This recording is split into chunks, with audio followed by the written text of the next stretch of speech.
Hey everybody, and welcome to Let's Look at Orcs Must Die 2. So this is a tower defense, a sequel to one of the tower defense games from last year that was probably most revered, obviously Orcs Must Die 1. So to lay a little bit of backstory here, Orcs Must Die 1 came out about 10 months ago, so this is obviously a pretty quick turnaround in terms of releasing a sequel. So you might not expect that much has changed, and in some ways this is true, but this is definitely, let's say, a refinement of that original Orcs Must Die formula. So the whole thing that Orcs Must Die is about, it was kind of like the single player option for Dungeon Defenders, if that makes any sense. Both Orcs Must Die and Dungeon Defenders came out very, very close together, and everyone was like, oh, I think Orcs Must Die is a little bit more fun, but Dungeon Defenders has this like seamlessly integrated multiplayer. Well, Orcs Must Die 2 does add some co-op, it adds some different kind of character classes you can play as, and it's just a whole heck of a lot of fun in general, but it is not necessarily, I think, the game that everybody thought it would be when it was announced, what, like 3 weeks ago or something like that. But in any case, let's get started. The first thing we're going to do is just play some standard Orcs Must Die, so that people who haven't played this before, maybe, will start to gain some understanding of what the heck this is about. So I'm going to sign in here. Hey everybody, it's Cry from YouTube. Say hello. We're just going to get started playing as the same character that existed in the first game, and, you know, doing some of the same kind of stuff that's going along. So basically the way Orcs Must Die starts, let's go back all the way back here. This is the rift that all of these orcs are going to try to get to. So once we unleash the horde, a bunch of just minions of various different kinds, various different strengths are going to pour out of like this here, and this, if we jump up here, and they're going to try to cross these bridges in order to get to that rift over there. So this is one of the earlier levels in the game. Truth be told, I've only played about maybe a little over an hour of Orcs Must Die 2 so far, but I did play, you know, a few hours of Orcs Must Die 1 as well, so I've got a pretty good handle on the fundamentals here. So we have a variety of traps that we can choose from. You can see those traps listed at the bottom. These are the ones that I've selected so far. So let's go with, I love the tar trap, because that slows people down. I love the spike trap, or the arrow wall, because that's just, you know, fun to watch, basically. Not a huge fan of this spike trap, actually. We can get rid of that. Spring trap is nice, because it kind of pushes the enemies off the bridge that we'll see down here. If I just exit this, you can see I can pop some spring traps down like right here and just fling them into this gorge. By the way, these mine carts exist here, and as they come through here, they can shatter enemies and just like completely jib them when they're coming through if they're walking in this lane right here. But anyway, we got some more traps you can pick. Let's take a barricade trap, which is just nice to create kind of like choke points, and we can also take things like trinkets. So this is one I like to hold, which is a trap reset trinket. So if we have it on passive, traps reset faster automatically, which is nice because obviously then they fire more often, but at active, we can actually like use a lot of mana, and it will reset all the traps on the level automatically, which is really nice. We also have this like healing trinket, but I don't really need that probably so much. We have weapons too. I'm going to stick with the blunderbuss, which is basically like a shotgun. And let's go with a... trying to think here what would be best. You know what, maybe we'll actually go with the blade staff. We'll put that in the number 2 slot here. And by using that, I can maybe take out enemies at close range as well as at a distance, because I think this does more damage. Anyway, so the first step is just planting our traps. So without further ado, let's get started. You can tell by looking on our map that this one is going to be the rift that the goblins are going to pour out of, or the portal that the goblins are going to pour out of. So I'm just going to start arrow trap, arrow trap. We'll put a... I want to save a little bit of money just in case, just for the next round. Put some tar traps here that makes them stand here longer, and maybe like... actually, I think this is probably good, so let's just get started. Things will come a lot more fast and furious in a few seconds here. So we'll wait for these guys to come out. We'll fire our shotgun at them. I don't worry too much about getting combos in this game, I just worry about survival, but combos do give you more points, more money to spend. And the way you get those is by basically executing as many dwarves consecutively as possible, which is something that I haven't mastered, but as I understand it, it's mostly about, like, you know, pushing them into choke points where then they'll then get just sandwiched by traps completely. But as it is right now, if the dwarves choose to walk down the track, they're going to get hit by the minecart, which I will say, we can shift actually. Like, we could hit a switch and cause the minecart to come down this way too. So now things are going to start getting a little crazy over here. We're going to drop some more traps here. One thing I kind of don't like about this game is the camera. I think this might not work so well. The camera moves so quickly. I'm sure there's an option for sensitivity, but I haven't looked for it yet. So just wait for these guys to continue pouring out of here. Trap has not reset yet. You can see why that arrow or the trap reset tool is so useful. It takes a long time for these traps to actually make their way. Oh man, one got across. I should start putting down some spring traps, so when things get across, I don't have to worry so much. But no one has ever accused me of being the world's greatest Orcs Must Die player. I'm probably mediocre at this game, as you can see by my leaderboard positions on most of these. But it's fun, and that's sort of all that matters. So yeah, my overall impressions of Orcs Must Die so far, you know, in terms of this stuff right here, it's just Orcs Must Die 1, but better. And that makes sense considering the limited amount of time between the release of the last game and the release of this game. But there is some other cool stuff, and once we finish with this level, we'll show off some of it, not all of it. Oh, they're coming out of both rifts. See, this, I kind of get confused with the map sometimes, too. So I should be putting some other traps over here, or I am risking some people possibly getting across. Well, not people, but orcs. So let's rotate this one, put like a trap like this, so just keep flinging them into the gorge, as you can see. And for me, the fun of Orcs Must Die has always just been the like zany ways that you can cause like, oh no, okay, 2 have gotten through. You can see in the top right, maximum of 20 can get through, and so far only 2 have gotten in. What was I going to say? The fun, yeah, is like creating these zany choke points that kind of force the orcs to end up in the position now that you want them to be in. So what we're gonna do here is let's put up a barricade. These are expensive, but also very useful. So this is going to kind of push them into the spike trap, I feel. And maybe as they walk by, we'll put down another arrow trap here, and also like a slowing, like a tar trap. Maybe that'll get more of them to step on the spring trap at once. I'm placing these with my keyboard and mouse, by the way. But as far as I know, I'm pretty sure I played the original on my like Xbox 360 controller on the PC, so... And we need some... Let's do the same thing over here. We'll set up like a barricade of sorts that they're gonna have trouble getting around. And again, if they step on the mine tracks, that doesn't really bother me that much. But there's no place to put arrow traps here, so I think we just have to basically do like spring trap. Not that there's anything wrong with that, because they are pretty fun. I also have this dwarf.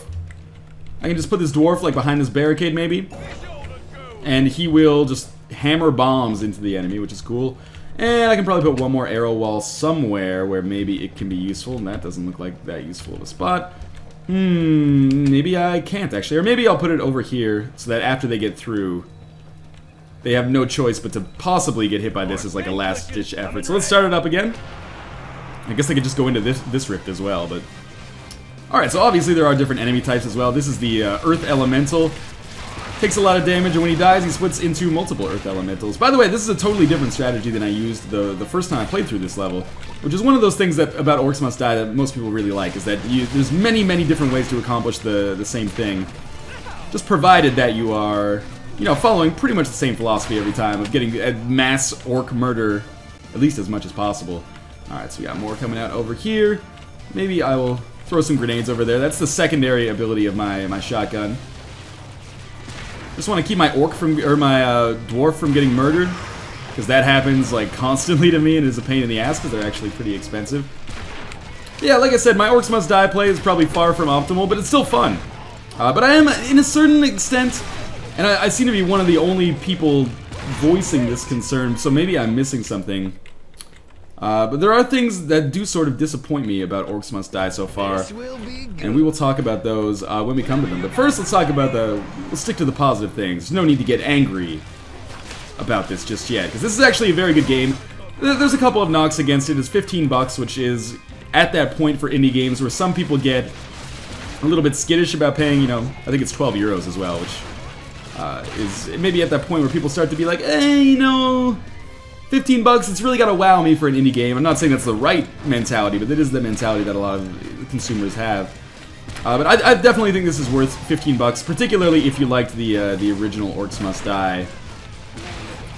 Then it should be a no-brainer. It's so weird to me that I remember when Orcs Must Die came out, everyone, or the guys at Robot Entertainment, the guys who make the game, were like, yeah, we're definitely gonna put online co-op in as DLC, and then they released a lot of DLC, but no online co-op ever came out. It looks like our dwarf just murdered that orc over there. Cool, so we got a little bit of time before our next wave.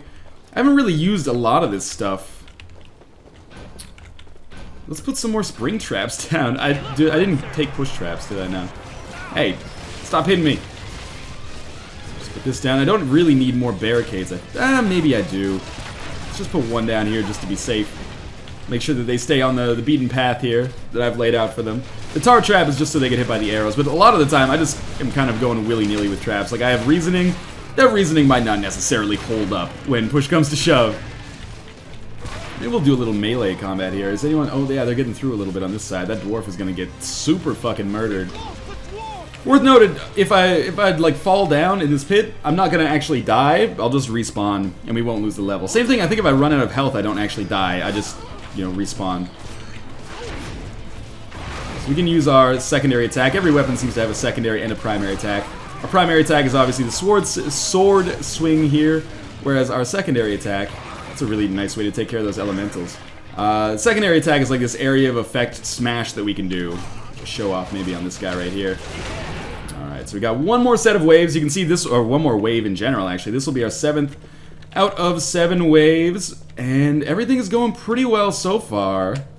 Dwarf is just kicking it, which is nice. I wonder if we could barricade him in a little bit more so that he is a little bit more protected.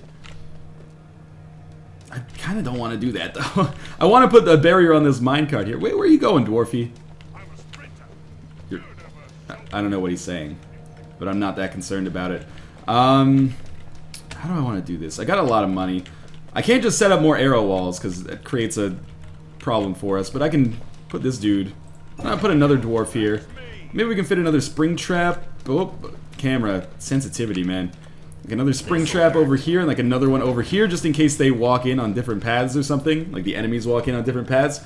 And I can always use my trap reset trinket to the active on it to actually improve that. And let's slow these guys down when they come out of here. So we'll take out some tar traps, which are the slowing traps. Put them just inside the range of our arrow traps here. I don't think anyone's ever coming over here, but whatever. Can we put one over here? We cannot. And we got enough for one dwarf. So let's actually see if we can pocket a dwarf right here. Nope, invalid location. Well, what about right here? Not enough. Oh, not enough money. Oh, I see how it is. Well, let's unleash the horde, kill some dudes. We don't need very much money.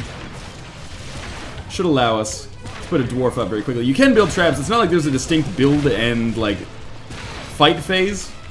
You can do both simultaneously most of the time, I think. Anyway, so yeah, we'll just put our dwarf in there. I think it's going to work out fairly well for us, protected by those barricades, at least to a certain extent. I'm not saying this is going to be a landmark, like #1 leaderboard performance. I have let some orcs through, sadly, but everything seems to be going pretty well overall. Dwarves holding their own. Orcs not holding their own. This is the last wave, as you can see. And then we'll check out some of the new stuff in the game. This was mostly just a show for me to be like, hey, you never seen Orcs Must Die thus far? In its, like, 10-month lifespan? Well, here you go. This is Orcs Must Die. One of my favorite tower defense games. I'm so fucking sick of tower defense, but Orcs Must Die still manages to feel fresh, which I think is admirable considering how many clones, not just of Orcs Must Die, but of like tower defense in general have come about. Oh, that was an easy wave, actually. Like I said, these are early levels, not super difficult. So when you finish a level, you get a certain number of skulls. I only got 3 this time, which sucks, but we got 1 bonus skull as well. Skulls can be spent on your spell book, so you can buy new gear. Or actually, this is our existing gear. You can buy new traps. For example, for 3 skulls, I could buy the boom barrel. I could buy brimstone. This blows up when you hit it. This just slows enemies when they're walking on it. So you can see there's a ton of different traps here. We have 10 skulls in general. Pounder smashes enemies, resets after firing. That seems really cool. Let's buy that. So, yeah, there's a ton of different traps here. So everybody is probably going to have a slightly different playstyle, but this is really cool. There's a lot of variety and a lot of replayability that comes as a result of that. There's also like extra weapons we can buy and stuff like that. I haven't really looked into these too much. And there's more trinkets. The trinkets seem pretty useful to me. Like, for example, the active on this Rift Defender just stuns all enemies right off the bat. These things seem really good. They do take up an inventory slot, so it's not like Isaac where you just kind of passively hold them. And I guess there's like costumes and stuff like that as well, but I'm way away from those. But anyway, that is... Oh, we can also refund all of our skulls at any given time if we want to mix up our playstyle, which is kind of a neat way of ensuring a little bit of variety in the playtime. So that's Orcs Must Die 2. It's basically the same as Orcs Must Die in that. Where did we do there anyway? Not so good. You know, somewhere. I think we actually did worse that time than when I played it myself. But there is some other stuff going on. If we go to characters down here, I can actually change from my guy, who was a war mage, into the sorceress, who is actually the villain from the first game. And this is going to be sight unseen. I just wanted to make sure that I played her in the video here. We'll start very early on the very first level, in fact. I know the objectives and whatnot, but we're going to play as the sorceress for the first time. So there is kind of a story that's going on here. I might just shut up during the cutscene so you can understand it. Trapped, surrounded, my power lost. I deserved so They were coming for me. Once I was their queen. Now they would be my doom. Then, out of nowhere, new rift? It was different. Fragile. I felt a trickle of power returning. Barely there. Not enough to mind control even a single orc. Still, the rift offered an escape. As soon as I stepped through, I saw him. Standing right in front of me with that ridiculous grin plastered across his face. I only had one thing to say. Run! Alright, so there is kind of like a little bit of a dynamic between these two characters. Obviously, this is the villain from the first game, and there's a story that's going on. It's kind of like her no-nonsense, I may still be evil persona versus his, like, all nonsense, I'm Bruce Campbell from the Evil Dead movies. Anyway, we're going to come back over here.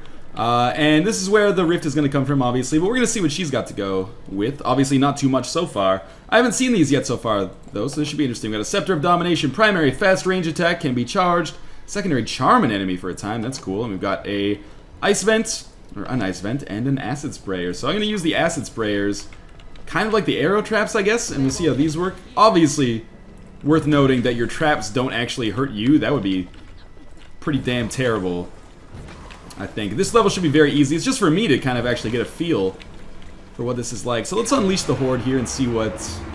First, I'm just going to back up for a second and see what these traps do. So I'm interested to see how this works. But you can see there's definitely like a lot of variety and replayability in the game. That's cool. I like that. So we have kind of like a... almost like a Mega Buster type gun or something that we can charge up. And then unleash, well, for a nice little area of effect. That's cool. Let's keep this up for a second. And then I want to try the charm effect as well.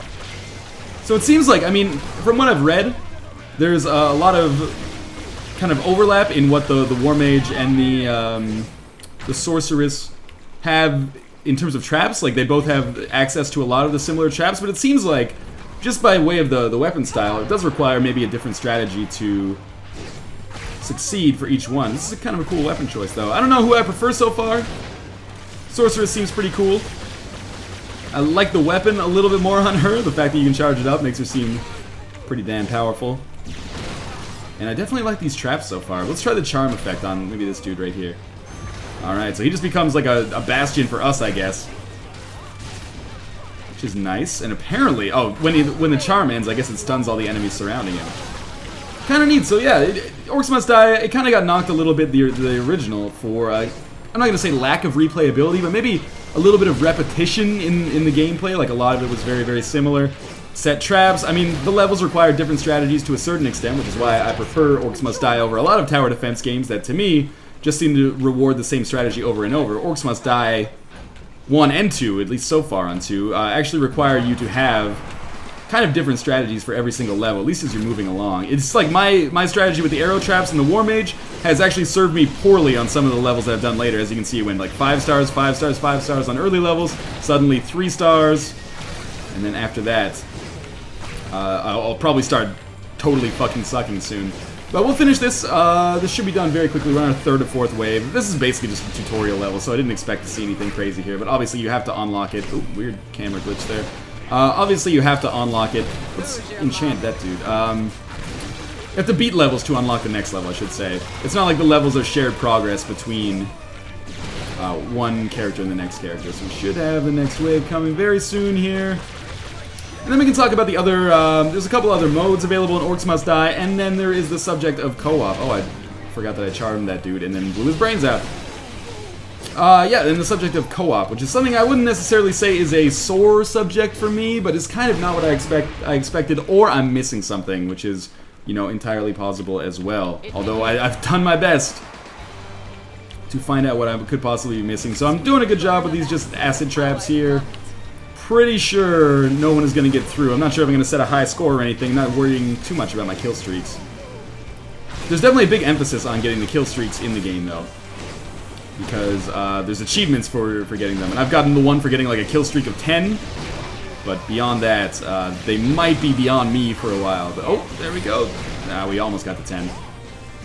But we should get some skulls here. The cool thing about Orcs Must Die as well is the difficulty. If it becomes too hard for you, you can just replay levels. You won't get as many skulls, but you will get some skulls that you can use on traps in order to improve your chances of winning in the future. Or trinkets, or extra equipment, or upgrades to the existing equipment.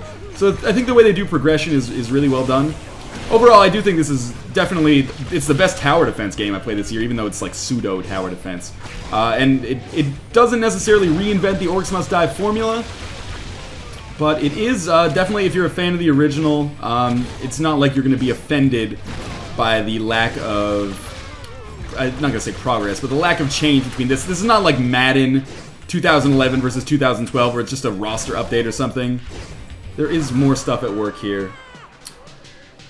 Big deal, I can do that. We'll probably get 5 skulls here, probably some bonus skulls as well. And see where we rank on the leaderboards. Bonus skulls of 5, okay. Let's go back to the campaign menu. Yes, I'm aware of what to do with my skulls. I just don't want to spend them right now, if that's okay. So we'll go back to the campaign menu. Wow, apparently did not do as well. Oh wait, that's the second level. Oh, how do you like that? Number 1 out of my friends, at least. By the way, if you add these people trying to get me added on Steam, I think you are a bad person. So there's career kills. What should I say? Right, we have more modes to talk about. So, first thing we'll say is that there are 3 modes now. So there's story, and there's endless, which is, I've actually, despite the fact that it says I haven't played this, that might be because I'm the sorceress right now, actually. Let's go back to our war mage. It might have been because I quit out of the mode as well. So, but endless is basically just like the blitz mode from like Monday Night Combat, where enemies just keep coming at you over and over and over, and your job is to just survive as long as you can, and the longer you survive, the more skulls you get. So this is a good way to earn skulls as well. Not really my cup of tea. I prefer to have like a level set and a set progression through those levels. But if you're the kind of person who's into that, I mean, I guess you have to beat the level to unlock the level below it. I'm not sure. That's a little unusual. And then we have classic.